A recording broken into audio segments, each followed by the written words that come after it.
Le 20 juillet 1973, Bruce Lee est décédé tragiquement à l'âge de 32 ans.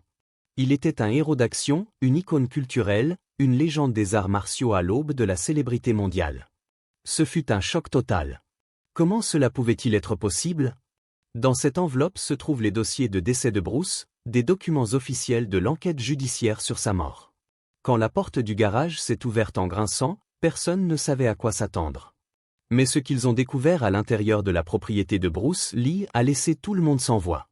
Ce n'était pas seulement une collection de voitures. C'était un manifeste roulant, un plan d'un homme qui transcendait le cinéma, la culture et le combat.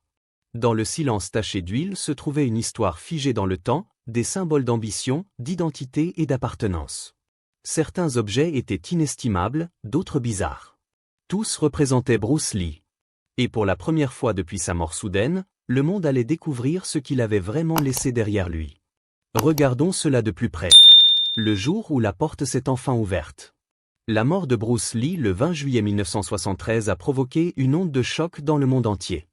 À seulement 32 ans, il est mort au sommet de ses capacités, quelques semaines avant la sortie de l'opération Dragon, Enter the Dragon.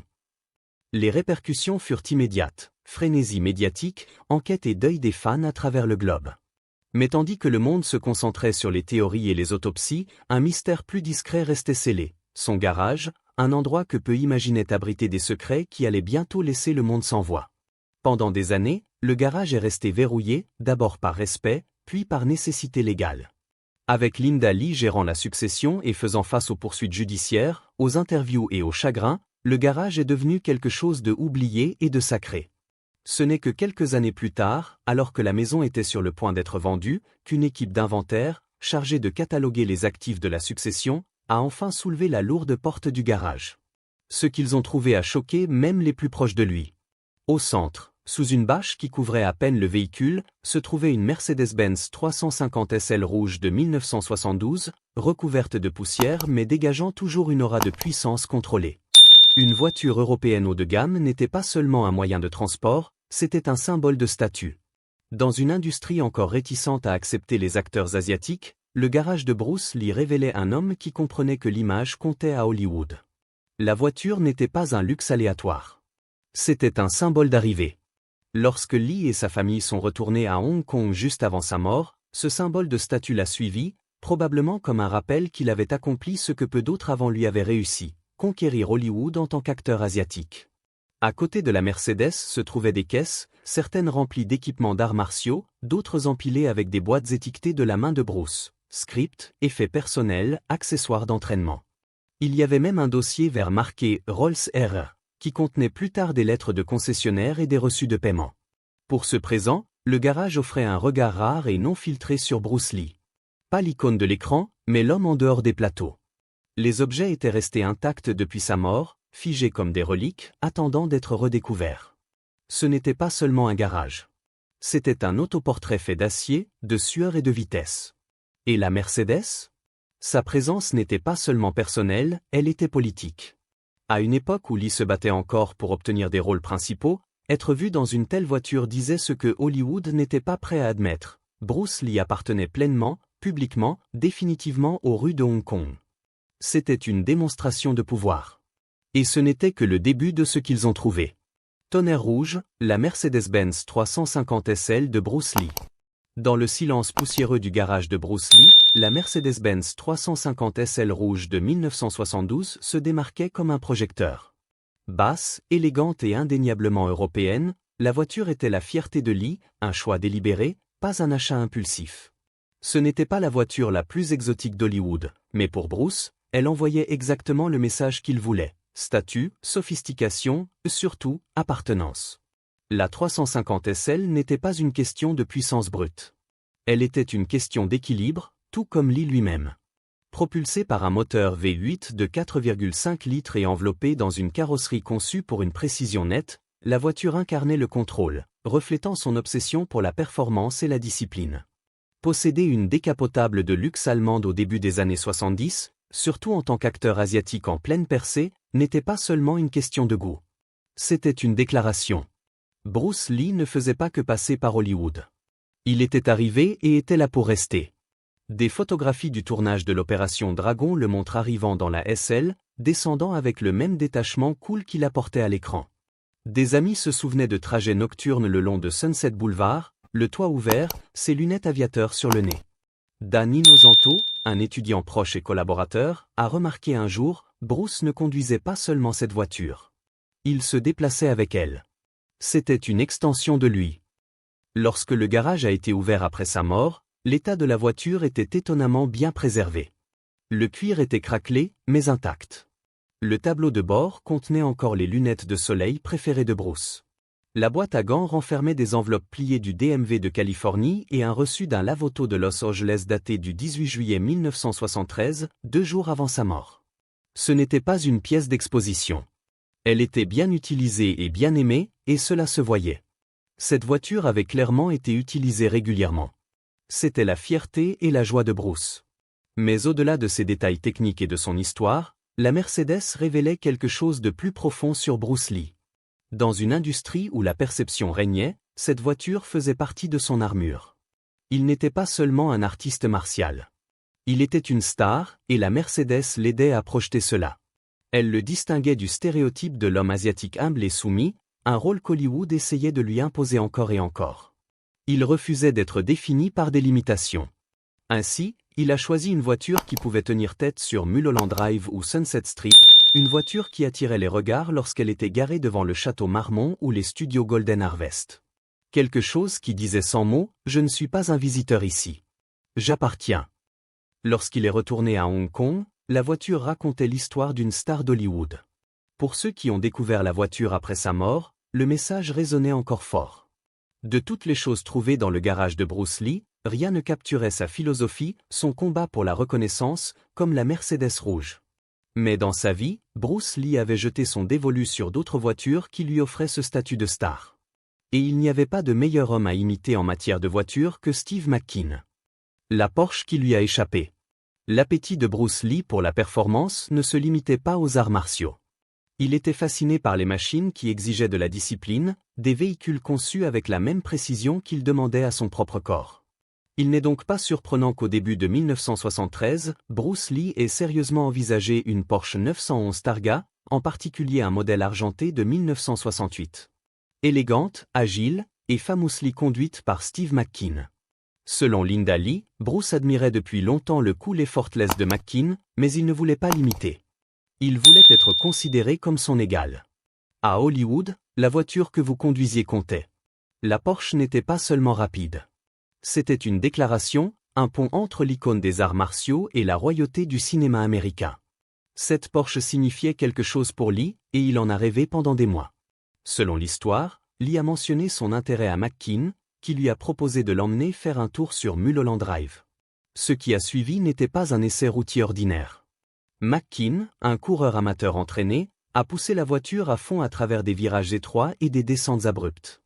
Il passait les vitesses de manière agressive, serrait les virages à l'aveugle, selon les récits, arborait un sourire tout le long. Bruce, habituellement posé, n'était pas amusé. À un moment, il aurait dit qu'il tuerait McQueen et qu'il ne conduirait plus jamais avec lui.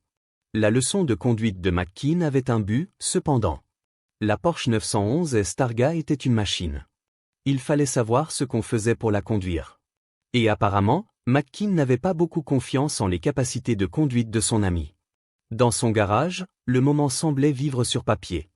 Dans une boîte en carton étiquetée « Auto », les gestionnaires de la succession ont découvert une demande d'une page adressée à Beverly Hills Porsche Audi pour une 911 S Targa, accompagnée d'une note manuscrite attachée. Trop rigide, pas pour les rues de là, était-il écrit, signé simplement B. C'était du pur Bruce, concis, pratique, honnête. Il avait désiré cette voiture pendant des mois, mais une fois qu'il l'avait expérimentée, elle ne répondait pas à ses normes. Ou plutôt, McQueen l'avait rebutée. Pourtant, son intérêt pour la Porsche n'a pas complètement disparu.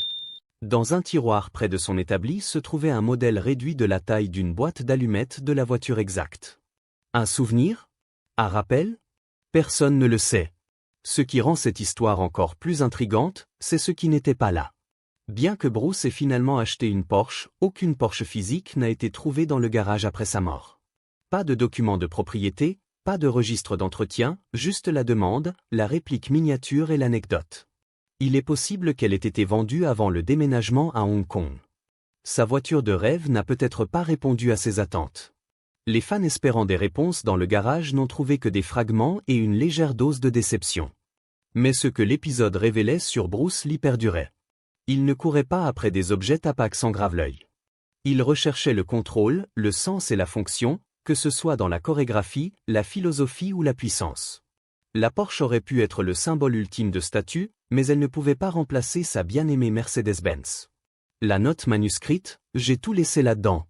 Tout ce qui a été trouvé dans le garage de Bruce Lee n'était pas fait de métal, de cuir ou de chrome. Certaines découvertes n'avaient pas de puissance, juste du poids. Parmi les outils, les plans et les documents liés aux voitures découverts dans les années suivant sa mort, un objet a laissé tout le monde sans voix, une petite carte tachée de graisse épinglée à un tableau de liège au-dessus de son établi. En encre bleue délavée, il était simplement écrit « J'ai tout laissé là-dedans ». Pas de signature, pas de date, pas de contexte clair, mais l'écriture était indéniablement celle de Bruce. Ces 6 mots, griffonnés en lettres majusculatives, ont suscité plus de spéculations que tout ce qui a été découvert dans le garage. Était-ce une métaphore? Une instruction littérale, une réflexion cryptique? La carte était parmi des listes de numéros de pièces, des notes de timing et des schémas pour des équipements d'entraînement. Sur l'étagère en dessous, des composants de moteur, des cordes à sauter, des coussinets de frappe et un script annoté pour le jeu de la mort, Game of Death. Certains pensent que la note faisait référence à ses véhicules, symbole de statut qu'il désirait autrefois mais qu'il était prêt à laisser derrière lui. D'autres pensent qu'il s'agissait de son équipement d'entraînement sur mesure, dont certains qu'il avait inventé lui-même. Plus philosophiquement, cela pourrait être une résignation silencieuse, un moment d'introspection. Peut-être Bruce reconnaissait-il que tout ce pour quoi il avait travaillé ou discipline, héritage, perfection était stocké non pas sous les yeux du public, mais dans cet espace privé encombré. Le garage n'était pas seulement un lieu de stockage. C'était le dernier endroit qu'il pouvait pleinement contrôler. Pour ceux qui lui étaient proches, la note semblait être un message destiné à quelqu'un de précis. Peut-être Linda, peut-être ses enfants, ou même son futur lui. J'ai tout laissé là-dedans, ne semblait pas exprimer du regret. Cela ressemblait à une libération. Ajoutant au mystère, à côté de la carte se trouvaient des croquis de nouveaux équipements d'entraînement, certains ressemblant à des dispositifs de résistance qui ne seraient largement vus que des décennies plus tard. En dessous, un plan détaillé d'un nouveau programme d'arts martiaux, inachevé.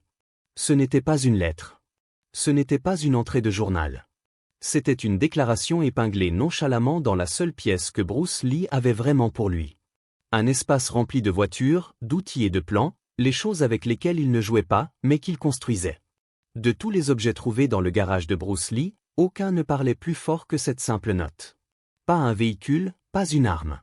Juste 6 mots d'un homme qui disait toujours plus avec moi. Connue pour ses réflexions philosophiques, la note a tout de même laissé tout le monde sans voix, car elle a été trouvée dans l'endroit le plus inattendu. Cependant, il suffit de regarder ces films pour voir que Bruce Lee avait probablement un lien plus profond avec son garage et ses véhicules que quiconque ne l'avait imaginé au départ. Les machines à l'écran, de The Green Hornet aux rues de Hong Kong. Pour les fans de Bruce Lee, la frontière entre l'homme et ses personnages a toujours été floue.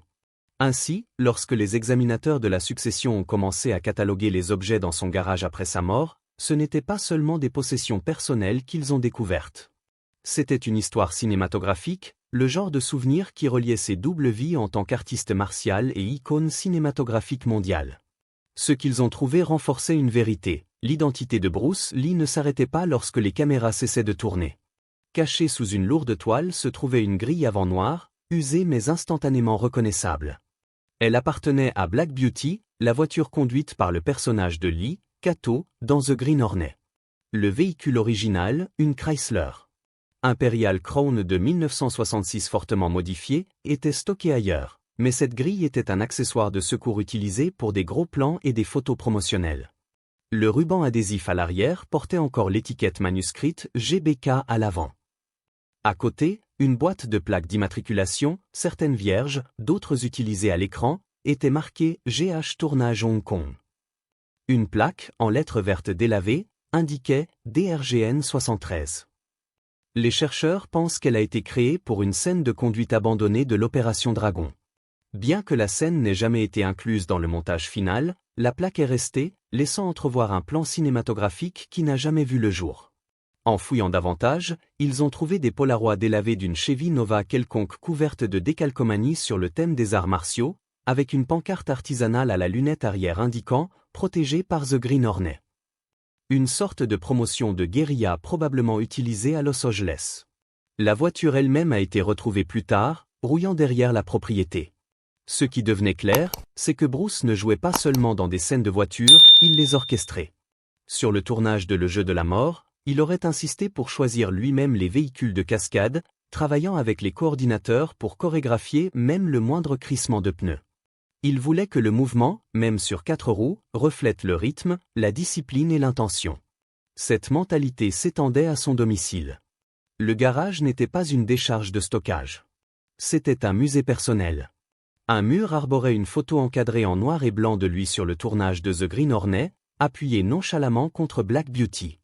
En dessous, au crayon, il était écrit « La seule voiture que je n'ai pas eu à réparer ». Pour ceux qui s'attendaient à ne trouver que des voitures musclées ou des importations classiques, ce qu'ils ont découvert était différent, des liens tangibles avec une légende de l'écran. La preuve que les véhicules de Bruce Lee n'étaient pas seulement des accessoires ou des moyens de transport. Ils étaient des extensions de son histoire. Certaines de ces histoires étaient liées à des rumeurs. Mais lorsque le garage a été ouvert, tout le monde était sans voix, car les histoires devenaient plus que cela. Elles devenaient une réalité visible. Les traces papier d'une Rolls-Royce fantôme. Bruce Lee est mort avant de pouvoir conduire l'une des additions les plus surprenantes à son héritage, une Rolls-Royce. Il n'existe aucune photo connue de lui au volant. Aucune livraison confirmée. Pourtant, parmi les objets les plus inattendus trouvés dans son garage après sa mort, il y avait un dossier étiqueté Rolls RR, rempli de documents qui pointaient vers quelque chose d'ambitieux, une berline de luxe qui n'a jamais atteint son allée. À l'intérieur du dossier se trouvaient des correspondances de concessionnaires datées du printemps 1973. Une lettre sur papier à en-tête gaufrée d'un distributeur Rolls-Royce de la côte ouest confirmait une commande personnalisée, une corniche convertible en or champagne avec un intérieur en cuir crème et des garnitures en noyer de burleg. Livraison estimée, août 1973, quelques semaines après la mort de Bruce Lee. Un autre document révélait un transfert bancaire de $2000, environ $14 000 aujourd'hui, effectué pour sécuriser la commande. La paperasse semblait routinière, mais les implications ne l'étaient pas. Bruce Lee, un homme issu de la classe ouvrière de Hong Kong, était sur le point de posséder l'une des voitures les plus exclusives au monde. Pour certains, c'était un choc. Une Rolls-Royce ne correspondait pas au récit de l'artiste martial discipliné et minimaliste, mais pour d'autres, cela avait du sens. En 1973, Lee était une star internationale avec plusieurs contrats de films, des endorsements et des projets commerciaux en cours. Il était prêt à franchir un cap, non seulement au cinéma, mais dans son statut. La Rolls n'était pas seulement une voiture. C'était une déclaration. Bruce Lee était arrivé au sommet et comptait y rester. Cela aurait été sa première voiture de luxe britannique, son achat le plus extravagant à ce jour. Mais le véhicule n'a jamais été livré. Sa mort soudaine a tout arrêté. Les documents sont restés intacts pendant des années, enfouis sous des formulaires de licence et une pile de magazines automobiles. Le garage lui-même est devenu la dernière trace de ce plan non réalisé. Personne n'a annulé la commande. Aucun remboursement n'a été traité. Le dossier s'est simplement arrêté. Et c'est ce qui rendait la découverte si fascinante. Ce n'était pas seulement une voiture fantôme. C'était un aperçu de ce qui aurait pu être une vie différente, une carrière plus longue, une présence plus puissante à Hollywood. S'il avait vécu, Bruce Lee aurait peut-être été photographié descendant d'une Rolls, côte à côte avec les stars qui doutaient autrefois de lui. Au lieu de cela, tout ce qui restait était la paperasse. Et pour ceux qui ont ouvert ce garage, ces pages silencieuses étaient peut-être la découverte la plus retentissante de toutes. Outils, équipements d'entraînement et la science de la vitesse. Si les voitures dans le garage de Bruce Lee révélaient son goût pour la précision et la présence, c'était l'équipement sur les bancs latéraux et dans les caisses de rangement qui racontait une histoire plus profonde. Une étagère, encore soigneusement organisée, contenait des lampes de synchronisation, des kits de réglage de carburateur et des jauges de pression de pneus, tous des outils de première qualité. Ce n'était pas une propriété de voiture occasionnelle. Bruce était pratique. Selon les récits de la famille, il aimait modifier lui-même les performances du moteur, en particulier avec sa Mercedes-Benz 350 SL, qu'il réglait régulièrement. Mais à quelques centimètres de ses outils automobiles se trouvait autre chose, des nunchakus sur mesure, des bandes de résistance avec des notes de calibration manuscrites, et de petits poids à main gravés des initiales BL. La juxtaposition était frappante. Son garage n'était pas seulement consacré à la conduite rapide. Il s'agissait de mieux bouger. Que ce soit dans les arts martiaux ou la mécanique automobile, Bruce abordait les deux avec la même philosophie, maîtriser les fondamentaux, puis aller au-delà. L'une des caisses contenait des dispositifs d'entraînement expérimentaux construits à partir de pièces de voitures de récupération. Un amortisseur converti, soudé à une plaque de base, était étiqueté « test de préhension ». À côté, des croquis de machines de résistance pour les membres, en avance de plusieurs décennies sur leur temps. Sur un mur était accroché un tableau blanc avec des notations à peine visibles sous des titres comme « vitesse »,« efficacité » et « contrôle total ». La moitié du tableau traitait de la mécanique du corps. L'autre moitié des ratios de couple des véhicules. Il était clair que Bruce ne séparait pas ces domaines. Il étudiait comment un corps bougeait et comment une machine réagissait avec la même intensité. Puis il y avait quelque chose de plus obscur, un autocollant de pare-choc froissé collé à un garde-boue rouillé d'une vieille Chevy Nova garée dans le coin arrière du garage. Il disait « protégé par The Green Hornet ». C'était à la fois humoristique et cryptique. Était-ce utilisé dans une cascade, un clin d'œil à son personnage de Kato, ou simplement une blague privée? Quoi qu'il en soit, cela ajoutait de la texture à cet espace autrement méthodique. Le garage de Bruce Lee, selon tous les témoignages, n'était pas une collection passive. C'était un atelier, un laboratoire, un dojo avec un bloc moteur. Tout ce qui s'y trouvait reflétait un esprit constamment en train de tester, d'ajuster et de réessayer.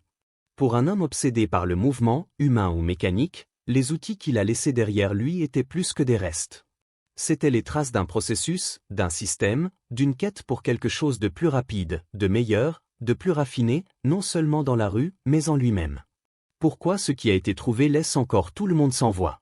Du temps a passé depuis que le garage de Bruce Lee a été ouvert. Mais ce qui y a été trouvé continue de susciter la curiosité.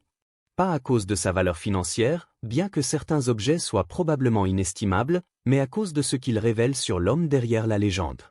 Ce n'était pas le garage d'un collectionneur de célébrités. Il n'y avait pas de rangée d'exotiques polis pour les showrooms. Il n'y avait pas d'étalage prétentieux. Au lieu de cela, ce qui a émergé était un espace profondément personnel qui reflétait le monde intérieur de Bruce Lee, en partie performance, en partie expérimentation, en partie rébellion. La Mercedes-Benz 350 SL rouge n'était pas simplement une belle voiture. C'était une expression calculée de statut dans une industrie qui remettait constamment en question sa valeur. L'achat avorté de la Porsche nous disait qu'il valorisait le contrôle sur la tendance. La commande présumée de la Rolls-Royce révélait où il pensait se diriger, dans l'élite d'Hollywood, non comme un invité, mais comme un père. Puis il y avait les découvertes plus subtiles, les poids sur mesure, l'équipement d'entraînement, les notes d'atelier, tous pointaient vers un homme sans interrupteur. Le garage de Bruce Lee n'était pas un endroit où il s'échappait du monde. C'était là qu'il construisait des outils pour l'affronter. Et peut-être est-ce pourquoi la note manuscrite « J'ai tout laissé là-dedans » résonne si fortement. Il savait ce qu'il faisait. Il a laissé une trace, intentionnelle ou non, et maintenant cette trace est étudiée comme une écriture sainte. Chaque voiture, chaque outil, chaque schéma taché ou post-it griffonné ajoute une ligne à la grande histoire de ce que Bruce Lee devenait. C'est le pouvoir durable de ce qui a été découvert après sa mort. Pas le clinquant, mais le cadre. Pas seulement la vitesse, mais la direction. Même aujourd'hui, ceux qui ont vu de près le contenu de son garage peinent à expliquer pourquoi cela frappe si fort. Peut-être parce que nous voyons rarement les légendes en cours, en pose, incomplète, avec des boulons laissés dévissés et des idées à moitié pensées. Peut-être parce que nous avons vu le produit fini à l'écran, mais ici, nous avons vu l'usine. Ou peut-être simplement parce que Bruce Lee était, comme toujours, 10 pas en avant. Le garage n'a jamais été uniquement une question de véhicule. Il s'agissait de mouvement, que ce soit à travers l'espace, le statut ou la philosophie. Ce qu'il a laissé derrière lui n'était pas une collection. C'était une dynamique. Si Bruce Lee avait vécu, à quoi ressemblerait sa collection de voitures aujourd'hui? Faites-nous part de vos pensées dans les commentaires.